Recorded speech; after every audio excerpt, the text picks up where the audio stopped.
उम्रा का आसान तरीका कदम ब कदम। रवानगी व एहराम। घर से रवाना होने से पहले ये एयरपोर्ट पर पहुंचकर दर्ज झैल काम करते हैं। एहराम बांधना। इसका सुन्नत तरीका ये है कि पहले गुस्ल करें। गुस्ल करना फ़र्ज या वाजिब नहीं। एहराम की नीयत बगैर गुस्ल और बगैर वज़ू के भी हो जाती है, मगर बिला उज़्र गुस्ल और वज़ू के बगैर एहराम की नीयत करना मकरूह है। बेहतर यह है कि गुस्ल और वज़ू घर में कर लें और एहराम की चादरें पहन लें। अगर इसमें दुश्वारी हो तो गुस्ल घर में कर लें और फिर एयरपोर्ट जाकर अगर वज़ू की हाजत हो तो वज़ू करके एहराम की चादरें पहन लें। जब बोर्डिंग हो जाए तो 2 रकत नमाज अदा करें। पहली रकत में सूरतुल काफिरून और दूसरी में सूरतुल इखलास पढ़ें। ये 2 रकत भी सुन्नत हैं, फ़र्ज या वाजिब नहीं। इस नमाज के बगैर भी एहराम की नीयत हो जाती है, मगर बिला उज़्र इन्हें छोड़ना मुनासिब नहीं। एहराम के लिए 2 रकत अदा करते वक्त सर पर एहराम की चादर डाल लें। सलाम फेरते ही फौरन सर से चादर हटा लें और उम्रा की नीयत कर लें। नीयत के अल्फाज ये हैं: अल्लाहुम्मा इन्नी उरीदुल उम्रता फयस्सिर हाली व तक़ब्बलहा मिन्नी। या अल्लाह, मैं उम्रा का इरादा कर रहा हूँ, इसे मेरे लिए आसान फरमा दीजिए और मुझसे कबूल फरमा लीजिए। अरबी अल्फाज ज़रूरी नहीं, उर्दू या अपनी किसी भी ज़बान में ये अल्फाज अदा कर देना काफ़ी है। इसके बाद तलबिया पढ़ें, मर्द ऊंची आवाज़ से और औरतें पस्त आवाज़ में।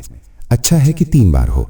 लब्बैक अल्लाहुम्मा लब्बैक, लब्बैक ला शरीक लक लब्बैक, इन्नल हम्द वन निअमत लक वल मुल्क ला शरीक लक। एहतराम की नीयत के साथ तलबिया पढ़ना शर्त है। फिर तकबीर पढ़ें, अल्लाहु अकबर अल्लाहु अकबर अल्लाहु अकबर कबीरा। नियत करते ही एहराम शुरू हो गया। अब तवाफ शुरू होने तक तलबिया, तीसरा कलमा, चौथा कलमा और तकबीरात पढ़ते रहें। ज़बान की हिफाजत करें और एहराम की पाबंदियों का मुकम्मल एहतमाम करें। चूंकि मीक़ात यानी वो जगह जहां से एहराम शुरू होता है रास्ते में आती है, इसलिए जहाज़ में सवार होने से पहले या फ़ौरन बाद एहराम की नीयत कर लें। अगर मीक़ात से बगैर एहराम के गुजरे और जद्दा पहुंच गए तो जुर्माने में दम देना होगा। औरत का एहराम मर्द के एहराम की तरह है, यानी एहराम में दाखिल होने का जो तरीका मर्द के लिए बयान हुआ, बाई नहीं वही तरीका औरत के लिए है। बस फ़र्क ये है कि औरत को एहराम के लिए अलग से कोई चादरें वगैरह नहीं पहननी होती, बल्कि औरत अपने मामूल के सिले हुए कपड़ों में ही मलबूस रहेगी। अलबत्ता सर और तमाम आज़ा ढांके रखेगी और चेहरे को कपड़ा न लगने देगी। और तरीक़ा मज़कूरा के मुताबिक बस उम्रा की नीयत करने और तलबिया पढ़ने से एहराम में दाखिल हो जाएगी और एहराम की पाबंदियों पर अमल करना उस पर लाजिम हो जाएगा। मसलन चेहरे पर कपड़ा न लगाए, कपड़ा लटका कर पर्दा करे, खुशबू इस्तेमाल ममनू हो। अगर औरत पाकी के अय्याम में ना हो तो उसके लिए भी अच्छा है कि नज़ाफ़त और सफाई के लिए गुस्ल कर ले और फिर जब बोर्डिंग हो जाए तो एहराम की नीयत कर ले। एहराम ज़रूरी है क्योंकि एहराम के बगैर मीक़ात से गुजरने से दम वाजिब हो जाएगा। अगर मक्का मुअज़्ज़मा पहुंचने तक पाक ना हो तो पाक होने का इंतज़ार करे। जब तक पाक न हो जाए मस्जिद हराम में ना जाए और जब पाक हो जाए तो गुस्ल करके उम्रा अदा करे।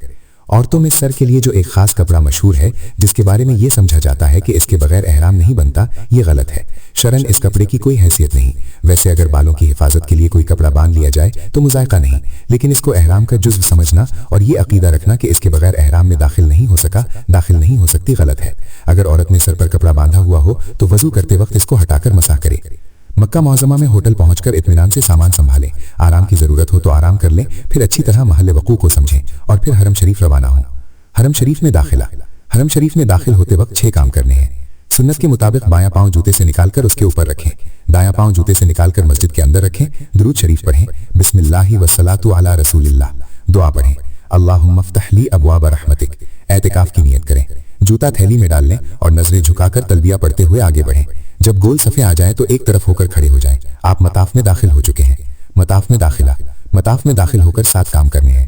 नजरें उठाकर बैतुल्लाह को देखना, हाथ उठाना, 3 दफ़ा तकबीर कहना, अल्लाहु अकबर अल्लाहु अकबर अल्लाहु अकबर। तहलील कहना, यानी पहला कलमा, तीसरा कलमा, चौथा कलमा पढ़ना, दुरूद शरीफ पढ़ना, दुआ करना जो दिल में आए, अलबत्ता दुआ खूब लंबी हो। इर्द गिर्द का अच्छी तरह जायजा लेना, हजर असवद, रुकन यमानी, मुल्तजिम, मिज़ाब रहमत, हतीम, मकाम इब्राहीम को समझना, फिर हजर असवद के मुकाबिल मौजूद सब्ज़ लाइट की सीध में पहुंचना। तवाफ शुरू करने से पहले तवाफ शुरू करते हुए 7 काम करते हैं। सब्ज़ लाइट यानी हजर असवद की सीध में पहुंचना, तलबिया ख़त्म करना, हजर असवद की तरफ रुख करना, तवाफ की नियत करना। मैं उम्रा के तवाफ की नियत करता हूँ। इस्तिबा करना यानी एहराम की चादर के दाहिने पलों को दाहिने कंधे के नीचे से निकालकर बाएं कंधे पर डालना और दायां कंधा खुला रखना। यह हुक्म सिर्फ मर्दों के लिए है, औरतें इससे मुस्तस्ना है। नीज़ इस्तिबा पूरे तवाफ में किए रखना। इस्तिक़बाल हजर असवद, सीना और मुंह हजर असवद के सामने करके दोनों हाथ नमाज की तरह कानों तक ले जाना और बिस्मिल्लाहि अल्लाहु अकबर वलिल्लाहिल हम्द कहना। इस्तिलाम हजर असवद और बिस्मिल्लाहि अल्लाहु अकबर वलिल्लाहिल हम्द कहना। حجر اسود کو بوسہ دینے کو استلام کہتے ہیں۔ اس کے طریقہ کار میں کچھ تفصیل ہے، وہ یہ کہ استقبال حجر اسود سے فارغ ہو کر حجر اسود کے پاس آئیں اور اسے بوسہ دیں۔ اگر عشق کی وجہ سے بوسہ دینا ممکن نہ ہو تو پھر دونوں ہاتھ یا صرف دایاں ہاتھ حجر اسود پر رکھ کر ہاتھ کو بوسہ دے لیں، اور اگر یہ بھی ممکن نہ ہو تو پھر کسی لکڑی وغیرہ سے حجر اسود کو چھو کر اس لکڑی وغیرہ کا بوسہ لے لیا جائے، اور اگر یہ بھی ممکن نہ ہو تو پھر دونوں ہاتھ اس طرح اٹھائے جائیں کہ ہتھیلیاں حجر اسود کی طرف اور ان کی پشت چہرے کی طرف ہو، اور پھر ان ہاتھوں کو بوسہ دے دیا جائے۔ اس سے استلام ادا ہو جائے گا۔ البتہ اس بات کا خیال رہے کہ حجر اسود کو بوسہ دینا فرض یا واجب نہیں، اس لیے اس کی خاطر کسی مسلمان کو تکلیف دینا یا دھکم پیل کرنا ہرگز جائز نہیں۔ اور اسی طرح اس بات کا بھی خیال رہے کہ حجر اسود پر عموماً خوشبو لگی ہوتی ہے، اس لیے حالت احرام میں حجر اسود کو چھونے سے احتراز کیا جائے اور استلام کی ان صورتوں پر عمل کیا جائے جن میں حجر اسود کو چھونا نہیں پڑتا، جیسا کہ ابھی اس کی تفصیل بیان ہوئی۔ پھر بایاں کندھا بیت اللہ کی طرف کر کے رخ سامنے کی طرف موڑ لیں اور طواف شروع کر دیں۔ دوران طواف کے دینے کام، طواف کے دوران 5 کام کرتے ہیں اور 5 نہیں کرنے والے 5 کام یہ ہیں: نظر کی حفاظت، دعا، ذکر، تلاوت کا اہتمام، طواف کے پہلے 3 چکروں میں مردوں کا رمل کرنا۔ رمل کا مطلب ہے کندھے ہلا کر اکڑتے ہوئے تیز تیز چلنا۔ یہ حکم صرف مردوں کے لیے ہے، عورتیں رمل نہیں کریں گی۔ رکن یمانی سے رکن حجر اسود تک ربنا آتنا فی الدنیا حسنۃ وفی الآخرۃ حسنۃ وقنا عذاب النار دعا پڑھنا، یہ مسنون عمل ہے۔ استلام کرنا، جب حجر اسود کے سامنے پہنچے تو صرف کندھا موڑ کر ہاتھ آگے کر کے استلام کرنا، پاؤں نہیں موڑنے۔ نہ کرنے والے 5 کام یہ ہیں: کعبۃ اللہ کو نہیں دیکھنا، کعبہ کی طرف منہ نہیں کرنا، کعبہ کی طرف سینہ نہیں کرنا، کعبہ کی طرف پاؤں نہیں کرنے، کعبہ کی طرف پیٹھ نہیں کرنی۔ طواف مکمل ہونے کے بعد سے، طواف کے 7 چکر مکمل ہو جانے کے بعد 7 کام کرنے ہیں: استباح ختم کرنا، ملتزم کے سامنے دعا کرنا، مقام ابراہیم کے پیچھے 2 رکعت واجب الطواف ادا کرنا، پہلی رکعت میں سورۃ الکافرون اور دوسری میں سورۃ الاخلاص۔ اگر مقام ابراہیم کے پیچھے جگہ نہ ملے تو حرم میں جس جگہ چاہے پڑھ لے۔ اگر مکروہ وقت ہو تو ٹھہر جائیں اور مکروہ وقت ختم ہونے کے بعد پڑھیں۔ تکبیر تحلیل کہنا اور درود شریف پڑھنا، دعا کرنا، دعا کے بعد پیچھے جا کر زمزم پینا، حجر اسود کے سامنے آ کر 9 بار استلام کرنا۔ سیے صفا مروہ، اس کے بعد صحیح کرنی ہے۔ صحیح کی ابتدا صفا سے ہوگی۔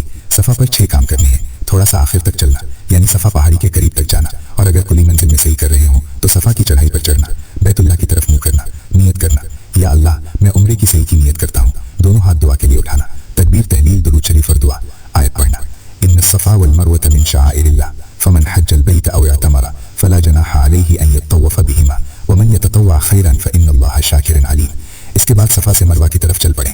جب سبز لائٹ کے قریب پہنچے تو تیز چلیں، جو ہلکے سے دوڑنے کے مشابہ ہو۔ خواتین نہیں دوڑیں گی، وہ معمول کی رفتار سے چلیں گی۔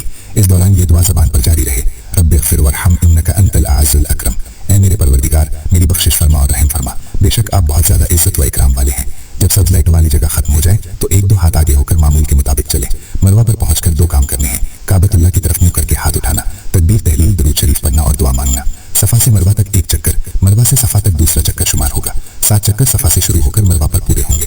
اس طرح 7 چکر پورے کریں، پھر 2 رکعت صلاۃ شکرانہ صحیح ادا کریں، پھر ہلکیا قصر کر کے غسل کریں اور عام کپڑے پہن لیں۔ احرام ختم ہو گیا اور عمرہ بھی مکمل ہو گیا، الحمدللہ۔ ضروری گزارش: صحیح کے دوران صفا مروہ پر دعائیں بہت قیمتی اور مقبول عمل ہے، اگرچہ شرعی حکم کے تحت ضروری نہیں، اس کو بلا عذر نہ چھوڑیں۔